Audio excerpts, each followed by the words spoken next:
Hello everyone. तो क्या हाल चाल सभी लोगों का? एक बार कमेंट करके बता दो कैसे हो सभी लोग। बढ़िया? चलो, मान लेते हैं सब लोग बढ़िया हो। मानने में क्या जाता है ना। देखो, आज की क्लास में हम लोग CUT 2024, ठीक है, डोमेन सब्जेक्ट जो मैथ है उसके सिलेबस को जानेंगे ना।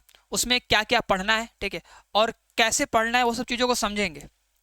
क्लियर है? देखो, बहुत लोगों को भी नहीं पता होगा कि क्वेश्चन कैसे पूछा जाएगा, ठीक है, क्या पैटर्न रहेगा ना, कैसा क्वेश्चन आता है और किस बुक से क्वेश्चन आता है। ये सब जानना पड़ेगा ना, तभी ना तैयारी कर पाओगे। ठीक है, तो सभी लोग अच्छे से देखना ना, और हो सके तो चीज़ें सब जो बताएंगे सब हम उन सबको एक जगह नोट करके लिख लेना भैया, है ना। एक पेज पे लिख लोगे तो तुम्हें पढ़ने में थोड़ा हेल्प होगा कि यार हमको ये सब चीज़ें पढ़नी है और ऐसे पढ़ना है। ठीक है, चलो। तो देखो, सबसे पहले हम लोग देखेंगे, ठीक है, कि जो CUT है 2024 ना, इसमें जो डोमेन मैथ होगा इसका सिलेबस क्या होगा, मतलब कौन सा बुक हमको पढ़ना पड़ेगा जिससे हमारा सारा क्वेश्चन बन जाए। तो सबसे पहले बात देखो आती है सिलेबस की ना। तो जो हम लोग का देखो जो सिलेबस है, सिलेबस हमारा देखो NCERT है, जो हम लोग क्लास 12 में जो पढ़े हैं। ठीक है, दो बुक पढ़े होगे ना, दो बुक, एक पढ़े होगे NCERT बुक फर्स्ट, ठीक है, एक पढ़े होगे ना बुक फर्स्ट होगा हम लोगों का, ठीक है, और एक बुक होगा सेकंड। ठीक है, ये दो दो बुक पढ़े होगे, तो यही दो बुक पढ़ना है। ठीक है, जो क्राइटेरिया होगा भैया कि जो NCERT जो बुक फर्स्ट है बुक सेकंड है, इससे ही क्वेश्चन आएगा, इससे बाहर एक भी क्वेश्चन नहीं आएगा। ठीक है, प्लस देखो तुम्हें साथ में कुछ एक्स्ट्रा तो पढ़ना पड़ेगा, अब ऐसा तो है नहीं, ठीक है, क्योंकि मतलब इसी बुक से आएगा, क्योंकि भाई कंपटीशन बहुत ज़्यादा है, लड़के बहुत ज़्यादा है ना। तो देखो पैटर्न तो यही रहेगा ना, बस बात ये कि थोड़ा क्वेश्चन एक्स्ट्रा रहेगा। तो क्वेश्चन एक्स्ट्रा के लिए तुमको एक बुक अपने पास रखना पड़ेगा, NCERT एग्जाम्पलर। ठीक है, ये तुमको नेट पे मिल जाएगा, ठीक है, या अगर मार्केट मिल जाएगा तो भाई मार्केट में भी अच्छी बात है, मिल जाना चाहिए। ठीक है, अगर इतना पढ़ लेते हो ना तो तुम्हारा लगभग सारा क्वेश्चन बन जाएगा। और साथ ही साथ एक काम तुम्हें और करना पड़ेगा, एक बुक तुम्हें और देखना पड़ेगा। ठीक है, ठीक है, जो भी कोई भी राइटर की बुक उठा सकते हो। ठीक है, जैसे मास्टर माइंड का आता है, ठीक है, मास्टर माइंड का आता है, एक ओसवाल का आता है, ओसवाल, ठीक है, OSWAL ना। उन दोनों बुक में से कोई भी एक बुक ले सकते हो, ठीक है, फिर आराम से पढ़ सकते हो। देखो, ये बुक तो हो गई तुम्हारे पास, बुक फर्स्ट बुक सेकंड, तो ये तो पढ़ना ही है। प्लस NCERT एग्जाम्पल पढ़ना है, और एक बुक तुम्हें अलग साइड में लेना है जिसमें तुम्हें बहुत सारे ऑब्जेक्टिव क्वेश्चन मिलेंगे और बहुत सारे स्टेटमेंट बेस्ड क्वेश्चन मिलेंगे। क्योंकि हम लोग के सिलेबस में जो था, जो लोग पढ़े थे क्लास 12 में भी, उसमें तो कुल ऑब्जेक्टिव क्वेश्चन बहुत कम था ना। लेकिन जो इस वाले जो हम लोग इस वाले पेपर को जब देंगे, इसमें तुम्हें ऑब्जेक्टिव क्वेश्चन मिलेंगे, ठीक है, जिसमें 4 ऑप्शन होगा, ऐसा होगा, मैच द फॉलोइंग होगा, ऐसा कुछ होगा, सब कुछ मिक्स करके रहेगा। तो इन सब के साथ साथ तुमको NCERT एग्जाम्पल लेना और एक कोई बुक और भी लेनी पड़ेगी। ठीक है, ये पढ़ना पड़ेगा ना। और साथ ही साथ ये बात ध्यान देना, अभी तक जैसे तुम लोग किसी बोर्ड से होगे, ठीक है, किसी बोर्ड से, बिहार बोर्ड से, यूपी बोर्ड से हो, ठीक है, CBSE बोर्ड से, किसी बोर्ड से हो, तो जो भी सिलेबस में जो कटा हुआ था ना, हम लोग जो पढ़े होंगे मैथ में, तो वो सब भी आएगा। ठीक है, ये मैं सुना कि सर जी जो कट गया वो नहीं आएगा, जो कटा है वो सब भी आएगा। इसलिए तुम्हें पूरा मतलब एक चैप्टर में जितने सारे टॉपिक है उन सारे टॉपिक को अच्छे से पढ़ना है। और उम्मीद करेंगे तुम लोग सभी लोग अच्छे से टॉपिक को पढ़े होगे और अपना एक प्रॉपर नोट्स बनाए होगे। क्लियर है? अब देखो बात करते हैं इसमें क्वेश्चन की, ठीक है, कि कितने क्वेश्चन टोटल आएंगे। देखो, वो तो रहा तुम्हारा सिलेबस, सिलेबस हमारा NCERT book first book second पढ़ना है, प्लस एक NCERT एग्जाम्पल लेना, उसको पढ़ना है, और एक कोई एक बुक लेना प्रैक्टिस के लिए। ठीक है, या तो मास्टर माइंड का लेना है या फिर ओसवाल का एक बुक ले लेना है। ठीक है, उन दोनों से कोई एक लोगे हो जाएगा। इतना करना पड़ेगा, अगर टारगेट तुम्हारा अच्छा है, अच्छा नंबर लाना है तो ना, तो इतना तो करना पड़ेगा। और उसके बाद अब बात रही पैटर्न की ना, कि सर क्वेश्चन कितना आएगा, कितना क्वेश्चन करना रहेगा। तो हम लोग का जो मैथ है ना, जो डोमेन मैथ है, उसमें तुमको टोटल दिखेगा 50 क्वेश्चन। ठीक है, और उस 50 क्वेश्चन में से तुम्हें 40 क्वेश्चन को सॉल्व करना रहेगा। ठीक है, मतलब 50 में से 40 क्वेश्चन सॉल्व करना है। ठीक है, और पूरा जो नंबर होगा 200 नंबर का पेपर होगा, और तुम्हें टाइम मिलेगा 60 मिनट। ठीक है, मतलब 40 क्वेश्चन के लिए तुम्हें मिलेगा 60 मिनट, जो कि बहुत ज़्यादा है। ठीक है, और क्वेश्चन मुद्दों को हार्ड नहीं रहेगा। ठीक है, उसमें से 4 ही 5 क्वेश्चन होते हैं जो थोड़ा हार्ड होते हैं, सब हार्ड नहीं होते हैं, सब एवरेज होता है, मॉडरेट होता है, आराम से पढ़ोगे, आराम से कर लोगे ना। एक बात को ध्यान देना, ठीक है, इसमें अगर तुम आंसर सही करोगे ना, मतलब क्वेश्चन सही कर दिए, तो अगर आंसर सही आया तो उसको तुम्हें मिलेंगे 5 नंबर। ठीक है, और अगर गलत किए ना तो उस पर 1 नंबर कटता है, ये बात ध्यान देना। ठीक है, सही करोगे तो 5 नंबर तो मिलेगा ही मिलेगा। देखो ऐसे 4 पंजे 20, ठीक है, मतलब कुल 200 नंबर का रहेगा। ठीक है, कुल 200 नंबर का हमारा पेपर रहेगा। बात समझ में आई? एक क्वेश्चन सही करोगे उसके लिए 5 नंबर मिलेगा, गलत करोगे तो 1 नंबर कट जाएगा। ठीक है, अब बात रही सर जो क्वेश्चन कैसा पूछा जाएगा। देखो क्वेश्चन रहेगा ऑब्जेक्टिव। ठीक है, जो क्वेश्चन रहेगा ना, क्वेश्चन जो रहेगा, देखो क्वेश्चन जो रहेगा भैया वो रहेगा ऑब्जेक्टिव। और देखो ऑब्जेक्टिव भी कैसा रहेगा, ध्यान देना। ठीक है, इस ऑब्जेक्टिव में तुम्हें क्या होगा ना, देखो एक होता है 4 ऑप्शन वाला जिसमें तुमको 4 ऑप्शन देगा, उसमें से देखना होगा कौन सा सही, उसे टिक करो आगे बढ़ो ना। एक दो क्वेश्चन आएगा स्टेटमेंट वाला, ठीक है, जिसमें तुम्हें स्टेटमेंट दिया होगा। ठीक है, ठीक है, अब स्टेटमेंट के लिए क्या है, तुम्हें हर एक चैप्टर का अच्छे से थ्योरी पार्ट आना चाहिए, तभी तुम स्टेटमेंट वाले क्वेश्चन को सॉल्व कर पाओगे। ठीक है, और क्वेश्चन भी आना चाहिए सॉल्व करने। ठीक है, और एक टाइप आता है मैच द फॉलोइंग वाला। ठीक है, मैच करने के लिए आता है भैया मैच करो। ठीक है, मैच द फॉलोइंग मतलब मिलान वाला, मिलान करना पड़ेगा। और एक आता है, ठीक है, ठीक है, केस बेस्ड स्टडी वाला आता है ना, जिसमें तुमको कोई पूरा पैराग्राफ दिया होगा, उस पैराग्राफ को पढ़ना पड़ेगा, पढ़ने के बाद आंसर टिक करना पड़ेगा उसमें से कोई। ठीक है, तो ये 4 टाइप के आते हैं, रहेंगे ऑब्जेक्टिव रहेगा, 4 ऑप्शन ही रहेगा, लेकिन उसमें भी अलग अलग पार्ट बना रहेगा, ये बात ध्यान देना। ठीक है, तो एक सिंपल होता है 4 ऑप्शन वाला, ये तो जानते ही हो। ठीक है, हो सकता है स्टेटमेंट वाला क्वेश्चन रहे, ये भी आ सकता है, मैच द फॉलोइंग हो सकता है, और ये हो सकता है केस बेस्ड स्टडी वाला। ठीक है, ये 4 टाइप का आएगा, 4 ऑब्जेक्टिव होगा, तुम्हें आराम से करना है किस चीजों को। बोलो समझ में आ रहा है कि नहीं? ठीक है, तो सिलेबस तुम्हारा वही रहेगा। ठीक है, सिलेबस तुम्हारा बुक रहेगा भैया, बुक का भी सिलेबस है, पूरा पढ़ना है। ठीक है, जो कटा है वो भी पढ़ना है, सब पढ़ना है, कुछ भी छोड़ना नहीं है। ठीक है, उसके बाद ऑब्जेक्टिव रहेगा। ठीक है, 50 क्वेश्चन रहेंगे, 40 करना है। ठीक है, 60 मिनट का हमारे पास टाइम रहेगा। ठीक है, सही क्वेश्चन करोगे तो भैया 5 नंबर मिलेगा, गलत करोगे तो 1 नंबर कट जाएगा। और ध्यान देना ऑब्जेक्टिव जो क्वेश्चन होगा कुछ इस टाइप का आएगा, 4 तरीके से मिलेगा हमें। ठीक है,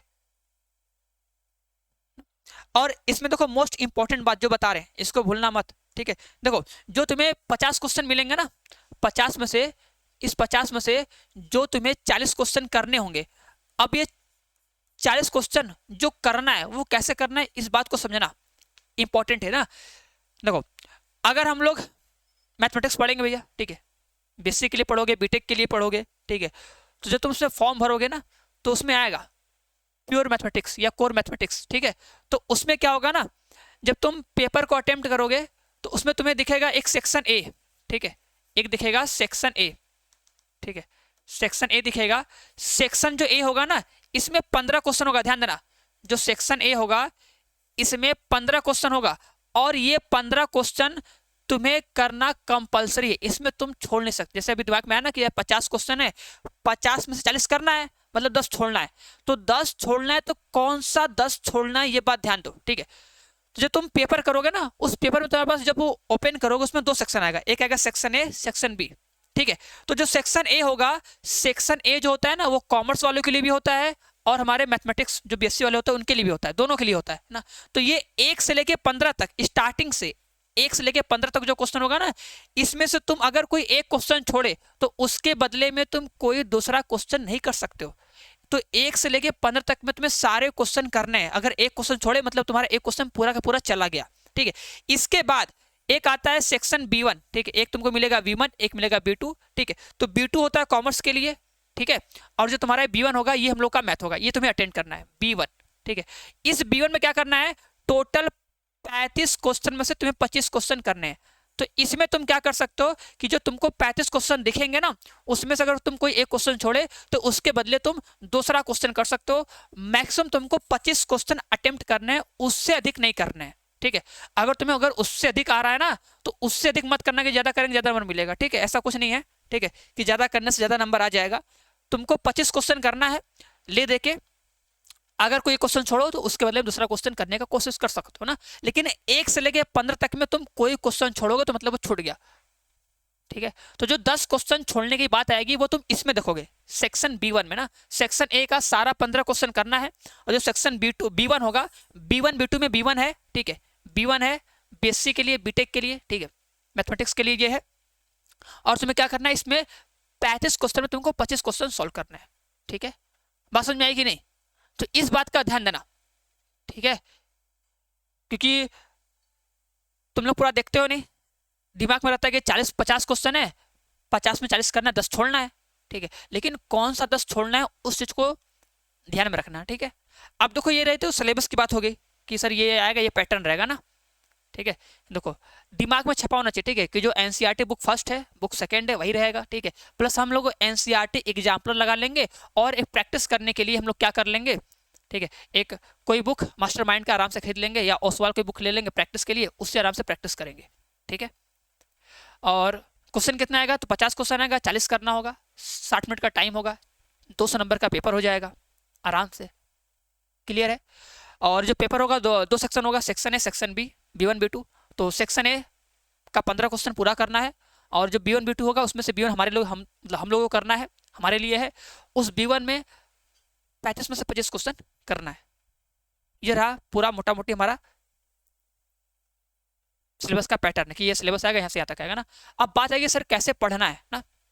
देखो तो कैसे पढ़ना है, तो सबसे पहले देखो तुम लोग का काम ये करना है कि जो तुम्हारा क्लास 12 का मैथ है, ठीक है, जो क्लास 12 का मैथ है तुम्हारा, ठीक है, इसका जो पूरा सिलेबस है, ठीक है, ये जो सिलेबस है तुम्हें पूरा कंप्लीट करना है, ठीक है, इसको तुम्हें पूरा कंप्लीट करना है, ठीक है। और कंप्लीट करने के साथ साथ प्रॉपर इसका तुम्हें नोट्स बनाए रखना है, ठीक है।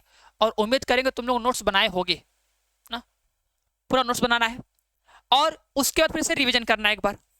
इसे क्या करना है, एक रिवीजन करना है, ठीक है, ये इतना करना है भी, ठीक है।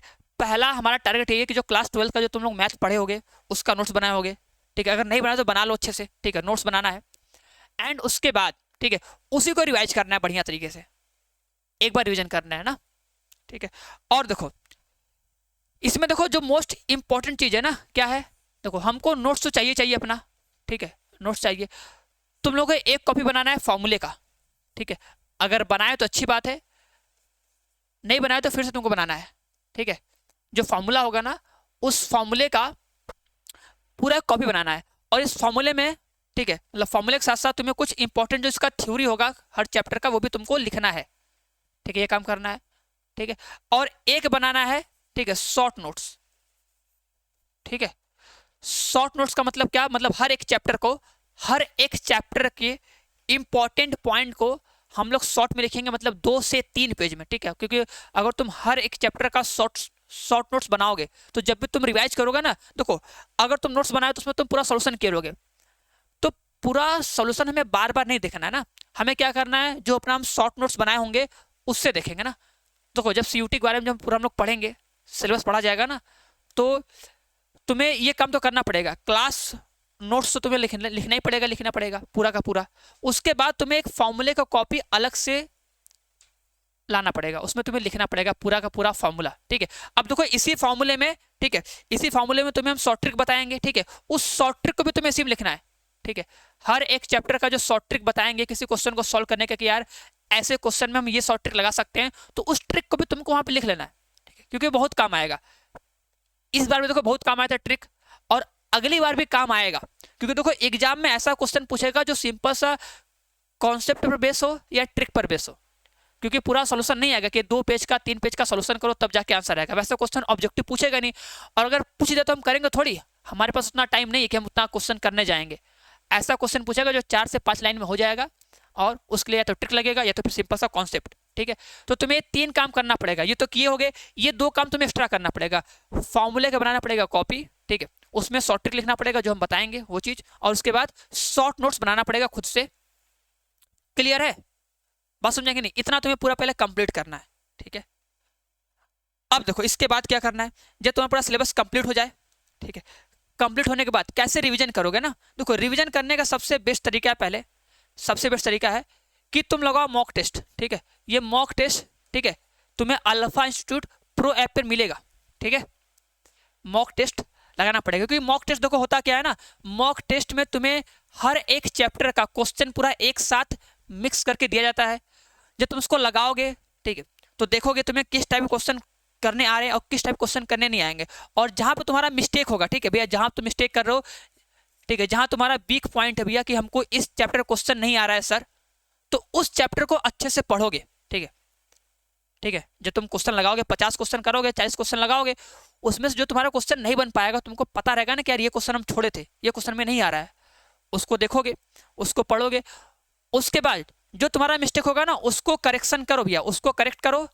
करेक्ट करने के बाद फिर वापस से मॉक टेस्ट लगाओ, ठीक है। ये जान लो मॉक टेस्ट मोस्ट इंपॉर्टेंट, समझे ना। जैसे होता है ना प्रैक्टिस, तो उसी तरह तुमको मॉक टेस्ट देना है। जितना मॉक टेस्ट दोगे उतना बेहतर होगा, ठीक है, और तुम्हारा रिजल्ट भी बेहतर आएगा, ठीक है। तो मॉक टेस्ट देना है, मॉक टेस्ट देने के बाद अपने मिस्टेक को देखना है, उसको सही करना है, सही करने के बाद फिर से मॉक टेस्ट देना है, ठीक है। ये कम से कम तुमको लगभग जान लो जितना तुम मॉक टेस्ट दे सकते हो उतना दो, ठीक है। कम से कम मान लो अभी तो स्टार्टिंग में नहीं दोगे, ठीक है, जब एग्जाम आ जाए तो लगभग 1 महीने तुमको लगातार मॉक टेस्ट देना है, ठीक है। 1 महीने तो लगातार तुमको मॉक टेस्ट देना ही देना है, ठीक है। कम से कम 30 मॉक टेस्ट तो दे दो भैया, ठीक है। बात समझेगी नहीं, इतना करना रहेगा। ऐसे करोगे तो पूरा हो जाएगा, पूरा सिलेबस भी कंप्लीट होगा, ठीक है। तो सबसे पहले देखो तुम दिमाग में रखो सबसे पहले कि यार हमको क्लास 12 का सिलेबस पूरा कंप्लीट करना है। कंप्लीट करने के साथ साथ क्या करना है, हमको उसका रिवीजन करना है, ठीक है। रिवीजन कर लिए ना, रिवीजन करने के बाद तुम्हें एक काम करना है, फॉर्मूले को बनाना कॉपी, ठीक है। फॉर्मूले कॉपी बनाओ और शॉर्ट नोट्स की कॉपी बनाओ, रखे रहना, बनाना जरूर है, ठीक है, छोड़ना है कुछ नहीं, पढ़ना है। उसके बाद जब पूरा हम कर ले उसके बाद लगाना है मॉक टेस्ट, ठीक है। मॉक टेस्ट आराम से मॉक टेस्ट देना है, बीच बीच में देना है। सिलेबस कंप्लीट करने के बाद देखो एक चैप्टर पढ़ोगे मॉक टेस्ट दो, ठीक है। उसके बाद मिक्स वाला मोस्ट इंपॉर्टेंट होता है, मिक्स वाला दो अच्छे से, और लगातार कम से कम 30 तुमको मॉक टेस्ट देना है। और देखो सबसे मोस्ट इंपॉर्टेंट, ठीक है, PYQ, ठीक है, जो प्रीवियस ईयर क्वेश्चन है, ठीक है, जो भी अभी जो रिसेंट ईयर पेपर हुआ है, ठीक है, उसका और पिछले साल का पेपर, उन सब सारे क्वेश्चन को लगाओ, ठीक है। इससे होगा कि अगर तुमको एक आइडिया मिल जाए कि यार ऐसा क्वेश्चन आया था तो मतलब इस लेवल का क्वेश्चन आता है, जो तुम लगाओगे ना, और पूरा पढ़ने के बाद लगाना, ऐसा नहीं कि सर जी पहले हम PYQ लगा रहे हैं, ठीक है, पहले मत लगाना। पहले पूरा सिलेबस पढ़ लो, रिवाइज कर लो, पूरा फॉर्मूला पढ़ लो, शॉर्ट ट्रिक पढ़ लो, उसके बाद PYQ के पास जाना, ठीक है। पहले ही मत पहुंच जाना। जब तुम देखोगे तुमको लगेगा कि यार हम जो पढ़े हैं वो तो बहुत ज़्यादा पढ़ लिए, ये तो उतना लेवल है नहीं, ठीक है। बहुत ज़्यादा लेवल नहीं होता है, ठीक है, सिंपल लेवल होता है, आराम से कर ले जाओगे। जब तुम PYQ देखोगे तुमको लगेगा कि यार बहुत सिंपल है, आराम से हो जा रहा है, तब PYQ लगाना। और जो क्वेश्चन नहीं आएगा उसको फिर अच्छे समझ के फिर लगा लेना, हो जाएगा खत्म, ठीक है। और PYQ में ज़्यादा क्वेश्चन हार्ड नहीं आता है, सिंपल ही रहता है, ठीक है, सिंपल रहता है। बताया ना 4-5 क्वेश्चन होता है जो कठिन होता है, बाकी सब ईजी होता है, ठीक है। बट ये कि बस तुम अपना फोकस करो सिलेबस कंप्लीट करने पर, ठीक है। चलो अब देखो, जैसे बहुत लोग बोलते हैं कि सर जी जो NTA की जो वेबसाइट उस पर तो लिखा है कि भैया NCERT से ही आएगा, NCERT से बाहर कुछ नहीं आएगा। लेकिन देखो बस वो लिखने वाली बात है ना, तो उस पर ध्यान मत देना, ठीक है, कि सर जी NCERT ही लिखा है तो बस NCERT पढ़ेंगे हो जाएगा। तो वो बस लिखा है, लिखना है तो लिख देगा, लेकिन जब पूछेगा तो क्वेश्चन वो कहीं से ही पूछ सकता है, मतलब कॉन्सेप्ट वही रहेगा, लॉजिक वही रहेगा, क्वेश्चन कुछ घुमा फिरा के देगा ना। इसलिए तुम्हें क्या करना है, NCERT तो पढ़ना ही पढ़ना है, प्लस तुम्हें कोई बुक लेकर उस पर एक्स्ट्रा क्वेश्चन सॉल्व करने हैं। और NCERT तुम खुद देखोगे कि NCERT में कहाँ ज़्यादा ऑब्जेक्टिव क्वेश्चन है, ऑब्जेक्टिव क्वेश्चन या स्टेटमेंट वाला क्वेश्चन कहाँ बहुत ज़्यादा है। अगर पूरा बुक देख लोगे तो मुश्किल से हम लोगों को 40-50 क्वेश्चन मिलेगा, ठीक है, 40-50 क्वेश्चन होगा जो ऑब्जेक्टिव और स्टेटमेंट बेस्ड क्वेश्चन होगा, उससे ज़्यादा नहीं होगा ना। तो हमको एक अलग से बुक लेनी पड़ेगी और मिलेगी अच्छे से तुम्हें, ठीक है। और देखो, ठीक है, और तुम्हें अल्फा, ठीक है, अल्फा CUT, ठीक है, जिससे तुम वीडियो देख रहे हो ना, इस पे तुम्हें जो मैथ का जो शॉर्ट ट्रिक होगा ना, मैथ के शॉर्ट ट्रिक का पूरा तुम्हें ट्रिक मिलेगा भैया। और सब देखो हम ट्रिक बता चुके हैं, तो एक काम कर सकते हो उन सब ट्रिक को जाकर देखो, ठीक है, उसका प्लेलिस्ट है, ठीक है, जो मैथ का जो ट्रिक है ना इसका प्लेलिस्ट बना हुआ है, उस ट्रिक को जाके देखो और उसको नोट्स बनाओ, उसका नोट्स बनाओ, उससे नोट करो, एक जगह लिखो, ठीक है, जो फॉर्मूले का कॉपी होगा उस पर लिखो और उसे रिवाइज करते रहो। और बाकी हम और भी ट्रिक लेके आएंगे और भी बताएंगे, क्योंकि ये सब ट्रिक बहुत इंपॉर्टेंट है। क्योंकि एग्जाम बताए ना, देखो एग्जाम में लगभग तुम्हारा 5 से 10 क्वेश्चन ऐसा होगा जो डायरेक्ट ट्रिक पर ही बनेगा, मतलब ट्रिक याद है तो 5 से 10 सेकंड में क्वेश्चन बन जाएगा।